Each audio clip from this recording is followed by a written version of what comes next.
I'll say thank you. Say thank you to You go ahead, you do. Oh yeah. It's all you. You're the one that do it. Big thank you to first to the host Morris and his wife. Beautiful spread, beautiful job. Thank you. The house is beautiful. Thank you. The house should be only full with Torah and Smachot. Amen. Amen. And for the baby also, all the baby here is Torah, so it definitely penetrates. And to Zach, who sponsored the night, Hashem should give you anything that you desire for good. And very quickly you should be married with kids soon, Hashem. Amen. Amen. All right, and also we can do it for Rosh Hashanah. I don't know by heart, but for Rosh Hashanah for all the Cholim. Have it. Do you have it? We'll do it quickly.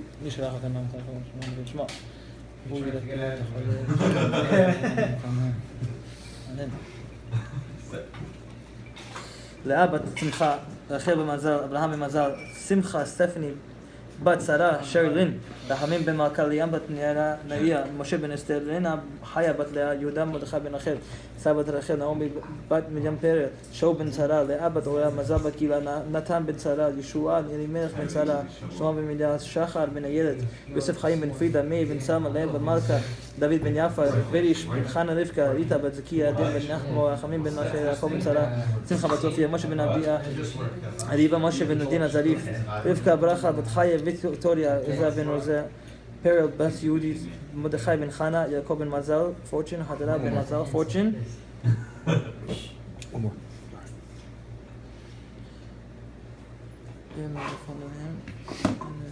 חנה, שושנה בת חנה שירה, and דור בן יעל.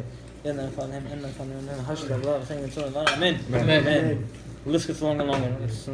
Unfortunately. Yeah. It's tough. Also for Lulu Shmat, Lulu Shmat, the baby boy that just passed away in Israel 2 days ago. The parents left him in a car, and he passed away in the heat. So Lulu Shmat for him. The classes are going to be the same style it always is.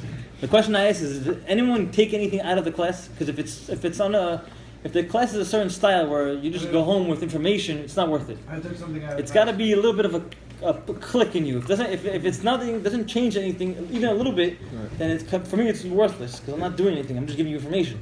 You know what I mean? Whatever it is. Was by Zach's house. Yeah. A month ago. Yeah. I deleted my Instagram that day. Wow. That's a huge Zach. Whatever. Nice Zach. So. That's a good feedback. If anyone does a small little thing, not a big thing, that's a big thing. That's a huge thing. Talk about a small thing. I'm talking about a small thing. Keep going, man. That's it. That's a good sign, man. Zach, what's to you? All right. Most people are not going to say. It's on camera. Yeah. I'm just saying, if someone, I'm trying to make a point out of it. From the classes, if it's just a textbook, it's not worth it. It's got to be something that goes in and stays in there. That's the point. Okay? How about everyone bring back next week what they whatever, yeah. If you can, just sometimes keep it in mind. Sometimes Repeat it to your wife. If they want to share though. yeah, give it over because it's private. No? Again, pay forward basically. if this class goes into your ear and goes out 1 year, then it's pretty much a waste, unfortunately. But let's start. Nice.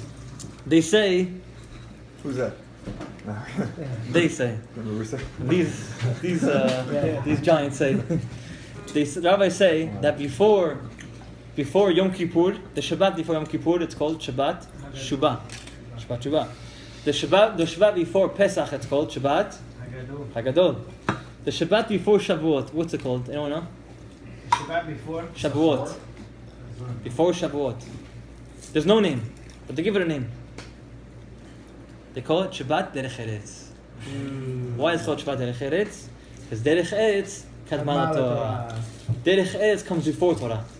So to learn about Torah, you have to first learn about Derech Eretz. So Shavuot comes, you have to be fully aware of Derech Eretz. So if you don't have Derech Eretz, you can't come to Shavuot. So our class tonight is going to be on Derech Eretz. Shabbat Derech Eretz. We have to know what Derech Eretz is about. That's the Shabbat? That's the Shabbat before Shavuot. When Shavuot? I think it's the Shabbat, right? Next Shabbat. So this is the Shabbat. This is the Shabbat. So this is right. So this is the Shabbat. So I need to know When the Derech Eretz. behave. So there's Derech Eretz, and then there's like an inner level in Derech Eretz. We have Derech Eretz as the general scope, and there's a detail inside Derech Eretz. So we're going to speak about that tonight.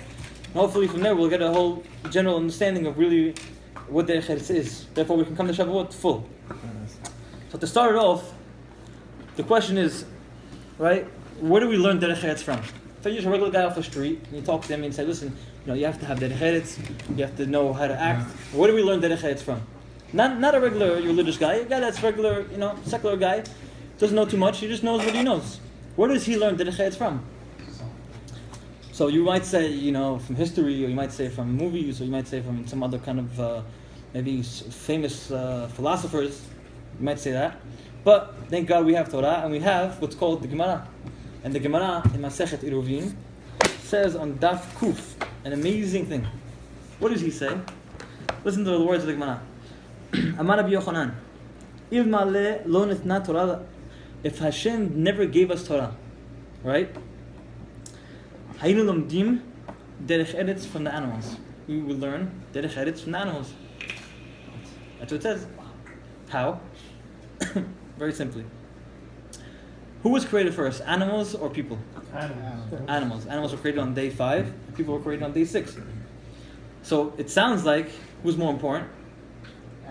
Animals. They're higher up. They're closer to Hashem. They were created. Shabbat's on 7. Right. In terms of people, you would think that maybe when you're building a house, you first build the beams, you build the things that are most important. Then you build the bathroom, then you build the kitchen. You know what I mean? The first thing you have to do is build the foundation. So you would think the closest thing to the foundation is animals. So they're more important than the human beings. Should be, right? So the Torah tells you that the reason why they're created before us is not that you should think that they're more important. Rather, we should learn from them.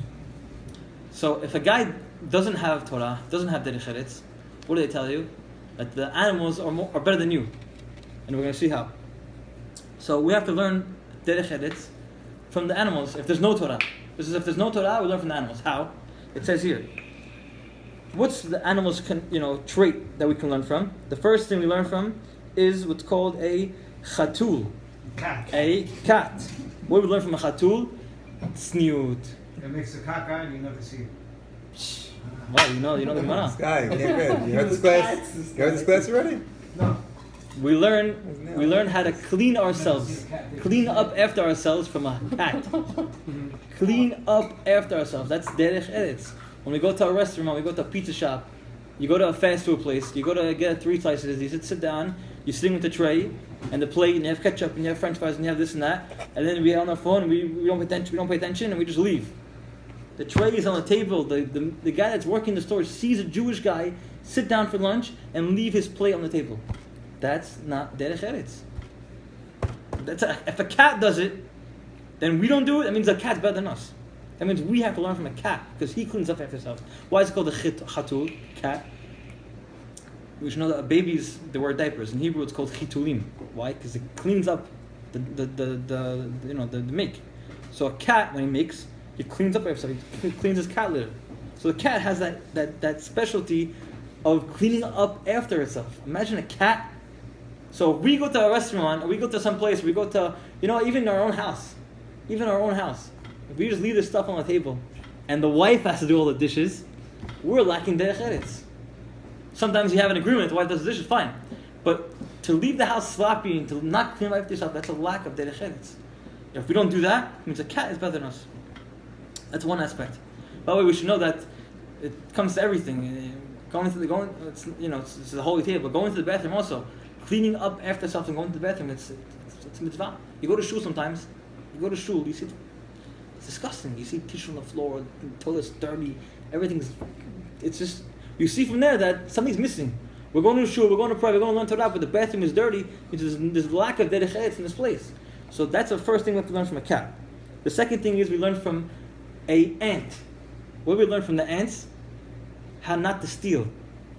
Ants have a certain characteristic about them. If you ever see an ant, it travels, they have their own home, and each one carries their own piece of food on their backs. If you look at an ant really closely, they carry a piece of crumb on their back. Right. Each one's running around, they're running around. And no one steals from each other. Ants have a characteristic of not stealing. Each one leaves it by himself. Whoever takes his own piece, they collect their own portion and they put it on the side. So we should learn not to steal from an ant. If someone steals, what's better than him? An ant. Continues. We should learn how not to have relations, not to have arayot, not to have adultery from who? From a yonah, from a dove. A dove sticks to his own species. A dove doesn't go have relations with a lion. Sticks to a dove. Other animals, they intermarriage. Sometimes they have, there's like a raven. Raven goes and, he cheats. Raven cheats on his wife. He cheats with other people, other type of birds. So we learn how not to have adulterous relations from a yonah. And the next thing we learn is from a rooster, tarnagol. This is when I'm not saying it's from the Torah, says it. It says that what does a rooster have? It's a very special thing. Talent in the morning. It says when the rooster goes to have relations with his wife, what does it do? Mefayes v'hakach bo'el. He makes peace with his wife, and then he has relations with her. Makes peace. Makes peace. What does that mean? To stop fighting. What does that mean? It's all love. He promises her, I'm going to buy you necklaces, I'm going to take you for dinner, I'm going to do everything for you. He's bo'el, and then he leaves. He does whatever he has to do. Shraki does That's that. it. That's a tarnagol. That's right. That's right. Have a bite. That's a tarnagol. That's what a rooster has. And you know what it's called? That's called derech eretz. Derech eretz. Some people, unfortunately, they come home to their wife, they do bi'ila without having any love. It just, yalla, come on, let's go, like a robot. Let's go, the time of the day again, that's it. After 2 minutes later, they fight, they continue fighting. Beforehand, make peace. You have to have peace. If you don't have peace before you do the relation, it's a bad relation. It's not a good relation. Whatever comes out from that relationship is not good. A lot of times you see children that are totally off, totally rebellious, totally criminal kids. You know where they came from? They came from that relation. It's called b'nei nidah. Someone that has relations when they're nidah, and the kid comes out, and they ask why the kid comes out to be such a wild kid. Because he comes out from an unpure relation. That night is a holy night. If that relation was done in a not holy way, you're going to see bad results. Fact. A lot of times there's things like that, and they ask, what would happen? The kids are very wild, and the parents come to Rabbi, what happened? What happened? Rabbi asked, let me see bad results. Fact. A lot of times there's things like that, and they ask, what would happen? The kids are very wild, and the parents come to Rabbi, what happened? What happened? Rabbi asked, let me ask you a question. What happened that night when he was conceived? And they give a story, and that's the answer. Because if that night isn't done in a proper way, the kid comes out different way that you want it to. And that's called derech eretz. We have to know, to have peace before we do our relations is called derech eretz. If we don't have that, then who's better than us? A rooster, tarnagol. He's better than us. Because he knows how to have peace. So these are what we learn from the Gemara. If we didn't have Torah, we learn from the animals. But since we have Torah, they learn from us. Animals learn from us. So really, we are more important than animals. But if someone doesn't have Torah and doesn't have derech eretz, so the chain goes backwards. They're more holy than us. That's what we learn from the Gemara. That's derech eretz. That's just learning about how to be, how to conduct ourselves with derech eretz. All that is learned from the animals. Next topic. Before we know how to take Torah, before we know how to acquire Torah, we have to fill ourselves up with derech eretz. Meaning, you can't come to the Hag Shavuot. You can't come to any type of class. You can't come to any type of learning Torah without having derech eretz. If you go to class and you see the kids are crying, and you see your wife's complaining, and she's sick, and she's throwing up at home, okay, see you, honey, I'm going to class. Right there, you lost the whole class. You can go to 3 classes that night, but you left your house at a point when they needed you. Of course, you have to know the situation, but if it's a rough situation and they need you at home, and you just leave, so you're going to go learn from class, fine, great, but derech eretz. No derech eretz. You have to have derech eretz before you go to class. So in order to go to a class, you have to be full with derech eretz. And to come to that, we have to learn what derech eretz is. So we just learned that. The Torah starts off with what letter? What's the first letter in the Torah? Bet, Bereshit. If you open any Masechet Gemara, any Masechet, you can test it out, you can try it out. It's not what I'm saying it. Every page starts with Ot, Bet. Why is it? How can you start with Aleph? You know why? Because before you open the Gemara, before you open the Chumash, first learn Aleph. What's Aleph? Aleph is Derech Eretz. Derech Eretz you learn on your own. You don't learn from when you're going to class. First, before you open the Gemara, before you start learning, you have to have Derech Eretz. That's Aleph. That's the first page. Go learn that from elementary school. Go learn that from your parents. Go learn from your whole life. Before you come to open this book, you have to have Aleph. And that's only Derech Eretz. And that's why the Torah, the whole Sefer Bereshit, from Bereshit up to Vayechi, all those parashiyot with our other brothers and Yosef and Abraham Avinu, all that, You know how many mitzvot we learn from that whole sefer? 3 mitzvot. That whole chapter of Bereshit, everything. Avraham Avinu, Yitzchak, Yaakov, the brother Joseph, everything, 3 mitzvot. Not the Yigrin Hashem, mitzvah Milah, and other one is I think Perubu. 3 mitzvot. In the whole Torah, you learn 610. 613, huh? The rest of it. The rest of it. So from 610, it's not from Bereshit. It's all from the whole Torah. Why is it? Because the first part of the Torah, we're not coming to teach you mitzvot and how to be religious and how to put on a suit and how to go to shul. It's first learn derech eretz. First learn how to be a mensch. First learn how to be a regular Jewish person. That's what the Avot teaches. That's what Abraham, Yitzchak, Yaakov, Noach, all that is coming to teach you how to be derech eretz. After you get that level and step, then you can go to the next step of coming to learn how to learn Torah. Good? Everyone's got it now? Everyone's good? Continue the next step. In derech eretz, in that general scope of derech eretz, there's a deeper dot. And that dot is in all of us. I'm going to explain. But there's a little bit of there's a detail in that general scope. It's called a concept. It's called Imo Anochi Betzara. What does it mean? It's a perek in Tehillim. Anyone have the Tehillim Sadik Bet, Sadik Hey? Anyone have that or no? Yeah. Who has that? You have that, Jack? Oh, do we have to read No, it? no. Anyone has that one or no? Sadik Hey, no? 95? Don't have 95? No, 97. Wow, close. So 95. Is it 95? 1 second. Give me 1 second. I want to make sure it's 100% clear. You has it. No, it's not 95. 1 second. Sadiq Ayn. 91. Who was 91? You just missed it. Wow. 91. Okay, Eli Cohen? 91.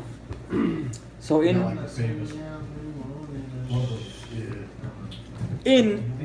Perek 91, Lamed Sadiq Aleph, right? Perek 91, the last pasuk. Guys, with me, the last pasuk, it says, I'll read it out loud. Yikra'eni ve'enehu, right? Imo anochi betzara. Right? That concept, it's a concept. Adam, you with me? Imo anochi betzara. It means, in English, it means sharing the pain of your brothers. That's what it means in English. In Hebrew, again, Imo anochi betzara. That is a topic within derech eretz. Okay? This is a very, very special topic. And this topic is within all of us. I'm going to explain it to you all right now. But this note is that we all have inside of us. It's a gene that we all have inside of us. It's being a Jew. You're born with this gene. You're born with this gene. So we're going to expound on this topic now. It's called, again, Imo Anochi B'tzara. When there's pain, we all share in that pain. Okay? We're going to delve into that. To have that concept, it's having derech eretz. Repeat it one more time. So sharing the pain of your brothers. There's derech eretz, right? Now you can say derech eretz is just, being a good guy, acting nicely, saying hello to people, donating money, right? You can donate money, but you don't even know who the person is. The guy comes to your house, sick guy, he doesn't feel good. Okay, here's $500. But did you really fulfill the mitzvah, or you give him money? You can give him money, or you can ask him what happened. Sit down, how you feeling? What was the problem? Explain to him. Hear what he has to say. You don't have to say anything, just hear what he has to say. You gotta feel his pain. When you hear what he has to say, he lets his pain out, you hear it, even though you don't even know what he's saying, just let him talk to you. And then you give him the money, you change the whole mitzvah around. A guy in shul, you see a guy in shul, he has a note. You ever see a guy comes with a note? They come with a paper, they come with a laminated paper, right? It's photocopied. He walks around, here it is. You know what? He walks around, take the note. Read it. Read his problem. 13 kids. Wife has cancer. Son has lost his leg.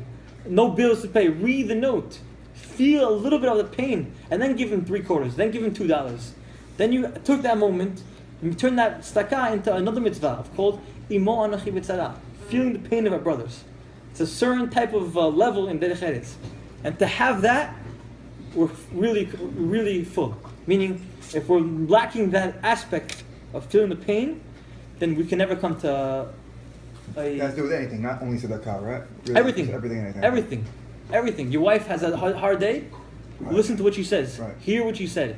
If you fulfill that mitzvah, it's you fulfill the mitzvah of Imon Achivitzra. You fulfill that mitzvah just now. Hearing what she has to say. So we're going to expound on that topic right now. We're going to get into it right now. It's a yesod. It's a very big fundamental in Judaism. It's called feeling the pain of the brothers. And who do we learn it from? Yosef and his body. We learn it from Moshe. Now we're going to get into the class. We learn from Moshe. Learn it from Moshe. Learn it a lot of times from Moshe.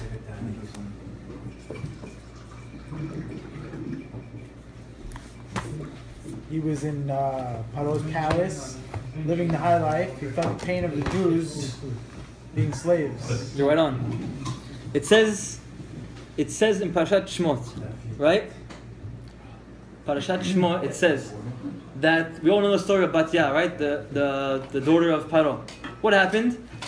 Moshe's mother put him in a teva, put him in the water, right? She put him in the water, and now he's in a teva, he's floating in the water, right? What happens? What happens? Let's think of the situation right now. Think of the moment right now. Paro decrees on everybody, you have to take all the babies and throw them into the water. That was a decree at the time, right? Take all the baby boys and throw them into the water. Right? That was a decree. Now here's the Torah telling us what happened. Bat Paro, the daughter of Paro, goes to the Nile River to bathe. Imagine the mindset right now. There's babies floating in the water. Like there's other babies. There's babies floating in the water. Imagine going to the Hudson River and there's babies floating there. Dead babies floating on the river.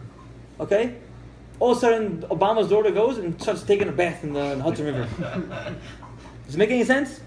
First of all, you get disgusted from seeing kids dead in the water. If you have any sense of feeling, you wouldn't want to go near that place. First of all, it smells terrible. You get such a terrible feeling. You're seeing kids dead. And not only that, you want to go bathe in that water?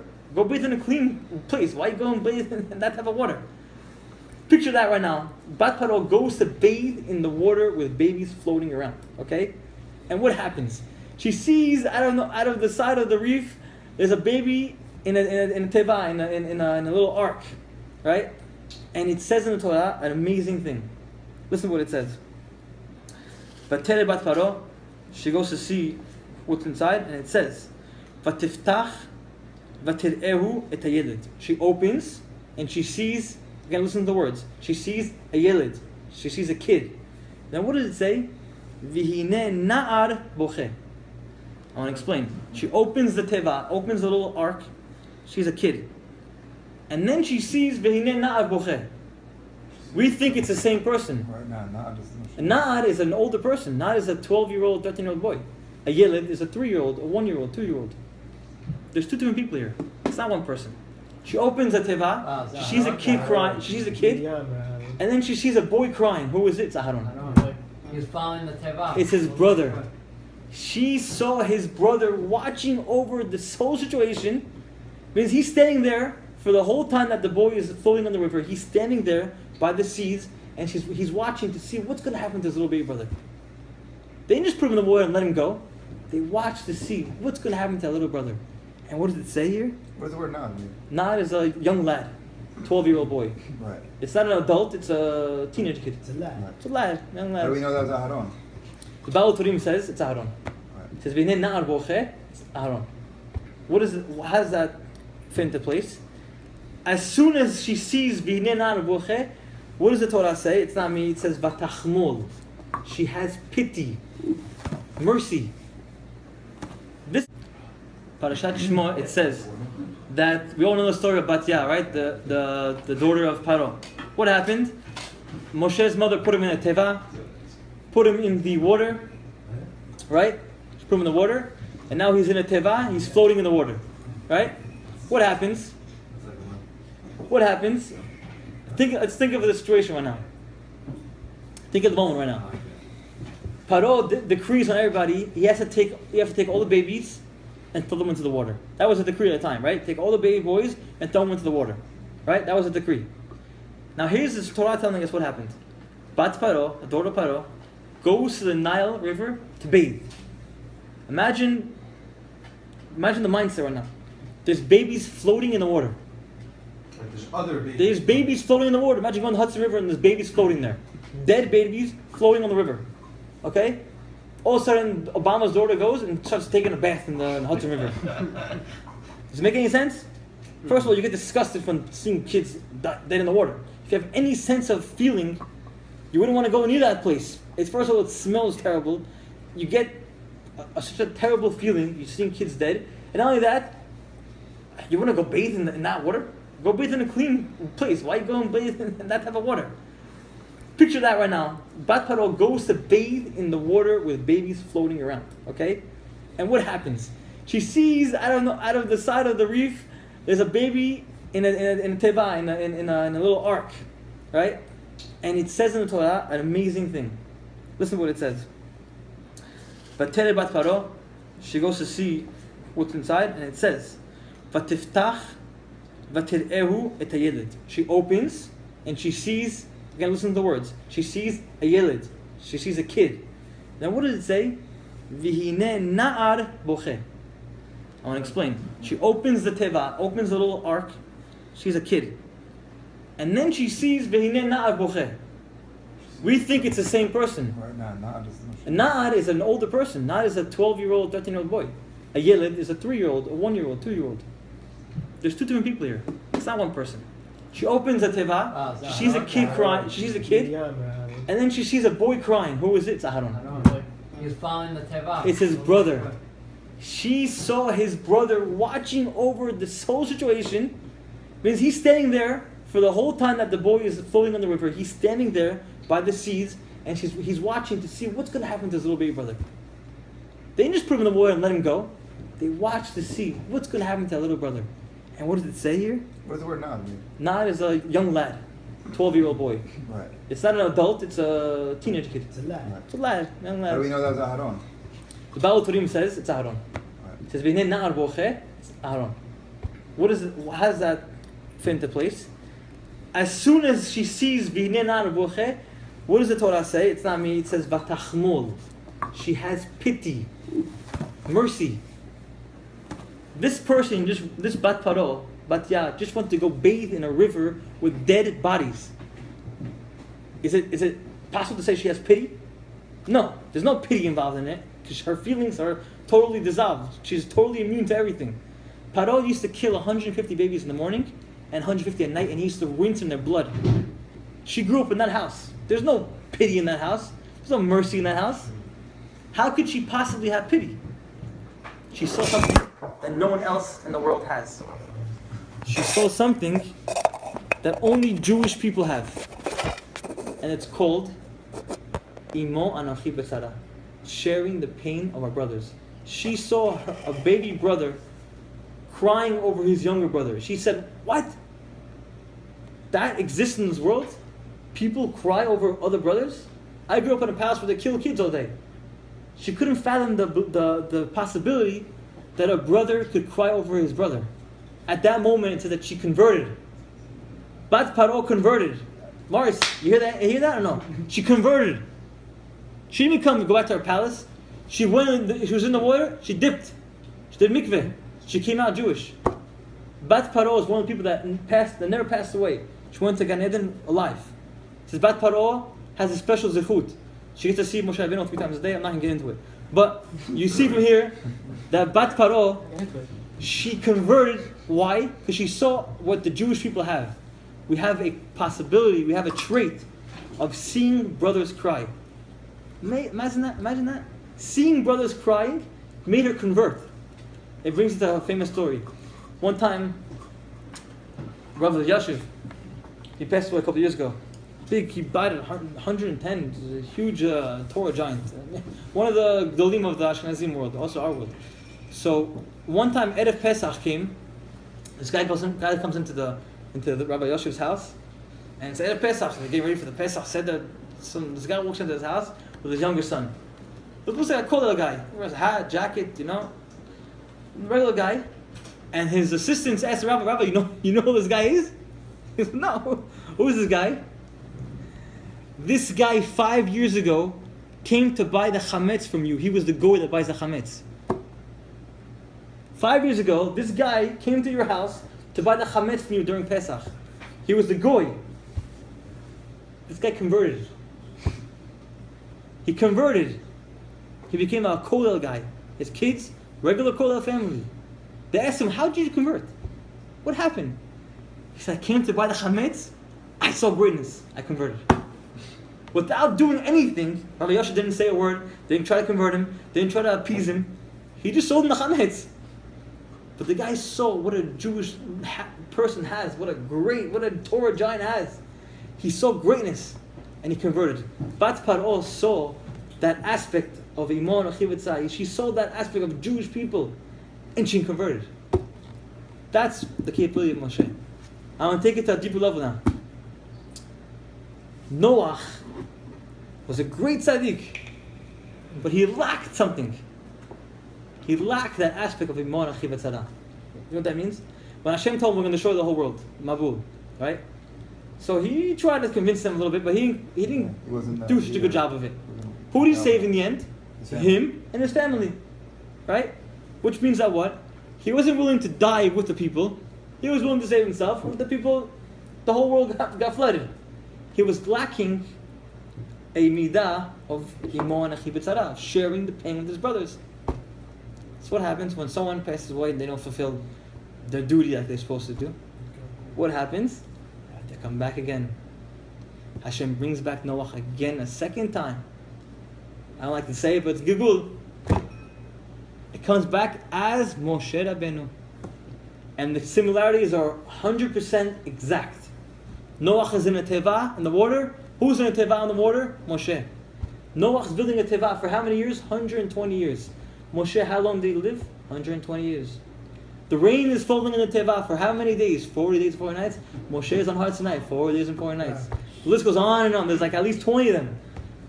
Moshe Rabbeinu is exactly Noach, but he comes to this world to do one thing, to rectify that lack of imon achivatzara that Noach didn't have. So now Moshe's whole life job is to feel the pain of the brothers. So how does it start? Joey mentioned it. The first day that he decides to leave the palace. So we know that his whole life, as he was a little kid, he grew up in the palace of Paro. He was always in the palace. He was sheltered by the kingdom of Paro. And the first day he decides to get out of the palace, like Joey mentioned, he gets out and goes to see his brothers in the field working. We know that Moshe wasn't part of the slavery. He wasn't part of the bondage. But he wanted to go see. It says, the Pasuk says, Vayar b'sivotam. He wanted to see their pain. Why would Moshe Rabbeinu want to see their pain? You're in the kingdomship, you're in the palace. Stay in the palace with the AC and everything. Don't go in the field. He wanted to go to the field to see how they're working because he knew he had to rectify that aspect of Yimon Chevetzara. And what does it say? That he saw people carrying loads, old people. He would go there and help them out. He would go there and actually help them out carrying the heavy loads. That's Moshe Rabbeinu. We go on a little bit further down in the future. It says by the sneh, when Hashem comes to Moshe Rabbeinu in the burning bush. We all know the famous phrase, Shal na'alecha maraklecha, take off your shoes. Does anyone know why? Again, it's a deeper meaning. Why did Hashem tell him, take off your shoes? Can anyone give me a good explanation? Hashem says, don't come. Hashem comes to him in a bush. And he tells him, don't come any closer, take off your shoes, and then come closer. Question is, why did Hashem tell him, take off your shoes? Don't answer it. Anyone has it? Feel pain, to get sort of like no shoes, to feel some type of pain. On the money. There you go. On the money. Most people say, because it's a holy place, Hashem's there, it's holy, take off your shoes, right? That's pshat, that's the simple level. But the deeper level is, take off your shoes. Right now, at this moment, I'm going to designate you to be a leader of Bnei Yisrael. The only way to be a redeemer, only way to be a leader of Bnei Yisrael, you have to feel the same pain that they feel. Right. Bnei Yisrael working in the fields, they don't have shoes on. They have no shoes on. They feel every thorn, they feel every rock, every dirt they feel. In order to be a redeemer, you have to feel the same pain. Take off your shoes. From now on, go without shoes on. From this day on, you're going to go walk without shoes. You're going to feel every single rock that they feel, you're going to feel the same thing. That's Moshe Rabbeinu. He's rectifying what Noach did not have. He's rectifying it. Then go a little further down. There's a famous story by one of the famous stories of Rabbi Ariel Levine. He came to the doctor one time with his wife. He comes to doctor his wife, and he comes to the doctor. The doctor says, "What's wrong? I can help you guys." So Rabbi Levine tells him, "Our leg is hurting." He says, "Our leg is hurting." She said, "What do you mean your leg is hurting?" He says, "Well, my wife, she fell down. She has pain in her leg." But he said, "Our leg is hurting." He felt the same pain that his wife had. He didn't just say it. This is Rabbi Ari Levine. I don't know if you remember the story of Shmuel Tamir with the guy in the Knesset that he had the adoption. I don't know that. Remember that story we told? The Knesset story with the guy that he wanted to do the abortion. He wanted to do abortion, right? Yes. And then he told you, you came out. Those guys that skip being Rabbi aborted. Ari Levine was this guy that spoke to the parents and told them not to do abortion. I'm just letting you know that this Rabbi Levine was a holy rabbi. This Rabbi Levine was a holy rabbi. He didn't just say things out of nowhere. He said, "Our leg is hurting." He felt pain.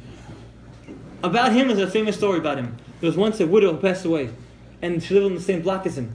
And she had 2 little boys. And on the way to shul every day, he would see these boys sitting home, and he felt so bad. There's so many stories, I can't explain. There's so many stories where he cries for hours and hours. It's unbelievable what he did. But he had that aspect of feeling the pain of another person. Without that, forget about it. You can't have Torah. You can't be a leader. You can't be a Jewish nation. That feeling that achdut, without feeling that characteristic of Monach Yitzhara. Take it further. When Moshe comes down from Har Sinai and he sees Bnei Yisrael doing the Egel, right? So he tells Hashem, "Look what's going on." Hashem tells him, "Look what's going on. Your children sinned. Look what's happening. They're doing the Egel. I'm going to destroy the whole nation." What does Moshe say? Mecheni naf mesefrecha. If you're going to erase them, erase me also. I'm going down with the troops. I'm going to die with Bnei Yisrael. You want to erase them? Erase me. Noach, what do you say? Okay, they're going to get died. I'm being the teva. I'm going to be free. Noach lacked that aspect. So what did Moshe do? He can't rectify it. He took over that aspect. What did he do? He told Hashem, "You erase me with them." And really, one of the parashiot, Moshe's name is not written in any of the parasha. Why? Because he said, "Mechei naf mesefrecha," erase me. Hashem had to erase him from one of the books. In the Haggadah of Pesach, the whole night of Haggadah. That book was during the That time parasha, of I think it was. I'm not sure exactly about heart. I think it's Pikudei. I'm not sure But it exactly. was during the time of Same time. Moshe was around. Haggadah Pesach, the night of Pesach. The Haggadah. It's all Moshe Rabbeinu. The plagues, the Nakol, the Yitzhak Mitzrayim, the Yam Suf, everything. It's the whole night is focused around Moshe Rabbeinu, right? His name is not written in the Haggadah not one time. Open the Haggadah. I never realized Is that. Aaron's name in there? Aaron's in there. Aaron's in there? Yeah. All right, Everybody Aaron else's is names in are there. accepted. Moshe's name is written one time, but it's not. It's about a prayer, the tefillah. It's not written about him exactly. Right. Moshe's name is not there one time. You know why? He said, "Mechaina." Hashem had to erase him. Took him out of the whole book. Haggadah Pesach. It's all about Moshe Rabbeinu, and he's erased because he was willing to erase my name for Bnei Yisrael. I'm going to go one level down to the Sod, to the highest level. It says in the Gemara, anyone who breaks kelim out of kas, out of anger, it's like he was Oved Avodah Zarah. It's like he was worshipping idols. Okay? Now, didn't Moshe drop the kid? That's what the Gemara says. Anyone who breaks things out of anger, it's like he worshipped Avodah Zarah. Wait, I'm sorry. You say anything or Kilim? Kilim, anything, kilim, utensils. Oh, Kilim is anything. Anything. A phone. Guy gets angry, throws his phone. Out of anger, he breaks it. Avodah Zarah. It's like he worships Avodah Zarah. Right? That's the halakha. That's what Gemara says. Anyone who breaks kelim out of anger, again, not just breaks a dish. He has to break it out of anger, punch the wall, throw something. The Goyim had that. They go crazy. They break things. They break things. I also break things. Listen, I used to always break things also out of anger. So I have to also rectify it. How many times in school I used to break things? One time I got angry, I kicked the door down. Remember that? Oh my God, I remember that. I broke the door down. Not a big deal. Not a big deal. You just blame it on Modi. He took his leg and So I'm here tonight to rectify my sin of Blame it on Modi. So listen to this. Listen to this Moshe amazing. wasn't there in 8th grade. He couldn't blame him. Listen to this amazing chiddush, guys. Ayusa. This is amazing right now. This is the sod. This is the highest thing. Anyone who breaks kelim out of anger, it's like he's Oved Avodah Zarah. Question is, how could Moshe Rabbeinu take the luchot and break them? Anyone give me an answer? Give me some kind of answer. What's the question? Moshe Rabbeinu comes down from Har Sinai. Right. He sees Bnei Yisrael doing the Egel. He sees everyone doing the Egel. Right. By the way, first I want to clarify one thing before we go into the next topic. Before we get into the higher level. The Egel itself wasn't a sin. You should know that. It wasn't a sin. Using Shem Hashem. It wasn't a sin. What happened afterwards is a sin. They're dancing and they're mishtachaveh and they're doing glu alayot. That was a sin. The Egel itself was not a sin. I'll explain to you why. I'll give you an example. If someone's on a plane, God forbid, not anyone else, someone's on a plane, and the pilot gets up on the plane and says, listen, we're going down in 10 minutes. I had no more food, no more fuel, no more anything. The plane's going down. Nothing we can do. The only thing I can tell you to do is one thing. Give me all your jewelry. Give me all your money. Give me all your watches. Right. I'm going to make a big, huge stone thing, and we're going to pray to it. Is anyone not going to do it? You're going to do it. Because there's no other option you have. You think you're going to die. You're going to do whatever you can. At that moment, you're called ones. You have ones. It's an unfortunate situation. You're doing it against your will. It's not what you really expect to happen. At that moment, they thought Moshe Rabbeinu was dead. They have no leader. The pilot's gone. The plane's going to crash. They don't know what to do. Someone gets up and says, let's put all the diamonds and gold and make an egel. They did it out of honest. They did it out of no hope. They didn't know what to do. At that moment, there's no sin. But when Moshe Rabbeinu comes down, he sees them dancing and doing glu alayot and doing all these other things. That's a sin. What did he do? By Very sorry. breaking the egel, He bring the luchot. he's putting himself in the same category as the. Franco's good, man. Nobody's level. Yeah. This is the highest level. This is a crazy answer. Now he's sinning by breaking it. Moshe Rabbeinu takes the luchot and he throws it down on the ground. He breaks it. So he did it in order to They're join acting his like brother. Goyim, I'm gonna act like. What's the Oh, answer? Hashem says, I'm going to destroy the whole nation. Oh, why are you destroying the whole nation? Did Avodah Zarah? Want to destroy them? I also did Avodah Zarah. Oh, wow. Destroy me also. Is that the right thing to do? Wow. Is that the right thing? Moshe Rabbeinu. Is that the... Imo anochi batzara. He's going down. He's a leader. He knows how to go down the troops. You want to? It's this is the highest level. This is an answer that Then did he again. fulfill his thing? Then how far did he die? That as an action. That's why he died at 120. 120 according to the years of Noah, billions 120 rectified it. We don't even understand. Moshe Rabbeinu knew what it takes to be a leader. I'm going to break the luchot. Hashem, you give me. I'm going to break it. I'm going to die with the Bnei Yisrael. That's what's called it, sharing the pain. If my troops are going to go down, I'm going to go down. That's Moshe Rabbeinu. He's willing to get killed on Avodah Zarah because of his Bnei Yisrael. And he eventually will become the Geulah because Moshe Rabbeinu, what he did. There's another... So I'm saying, why was Bnei Yisrael a full thing? Because of Bnei Yisrael were at fault you said because that it was okay. their original idea... But in idea, they put make the the egel egel beautiful. out of no hope. Got it. But when they started dancing around it, Oh. it proved that the real original thing wasn't because they wanted to have no hope, they wanted something else. Got it. So their whole plan was void. Got it. That's all of that. Right. So Moshe goes down with the troops. Famous rabbi, his name is Rabbi Chanan Wasserman, the student of Chavetz Chaim, lived in the 30s. He came to America to collect money for yeshiva back in Poland in the 30s. In 1937, the Holocaust breaks out. He's in New York City collecting money for his yeshiva. Again, he's in New York. His yeshiva's back in Warsaw, and it's 1937. And the Holocaust just broke out. He's safe. He's safe. He's here in New York. He hears what happened. Rabbi Chanan Wasserman, we can imagine. You know what he did? Took a boat back to Warsaw, Poland, and end up dying in the Holocaust with the students. Imagine that. He's in New York City at the time everyone's leaving Europe. He's going to Europe. On his way to Europe, they ask him, what are you doing? Why are you going? He says, my students are my family. I'm not let them die by themselves. I'm going to die with them. That's a leader. That's what Jewish people have. And that's the power of Mark Savag and this beautiful chat. Thank you. That is this Tehillim chat. This is the Tehillim chat. It's not just a Tehillim chat. It's Imo Anochi B'Tzara. We feel the pain. Franco asked me, what happened with Kassab? You asked me what happened with Rawas. We care. We care to see what happened with these people. We're not just saying Tehillim, we don't care about them. How many people ask every day, what's the situation with Rawas? What's the update with this boy? What's the update with this guy? That is feeling the pain. That is feeling the pain. We say Tehillim every day. We're saying it for each other. We're having that characteristic of feeling the pain of our brother. When Jack had whatever happened, we immediately took action.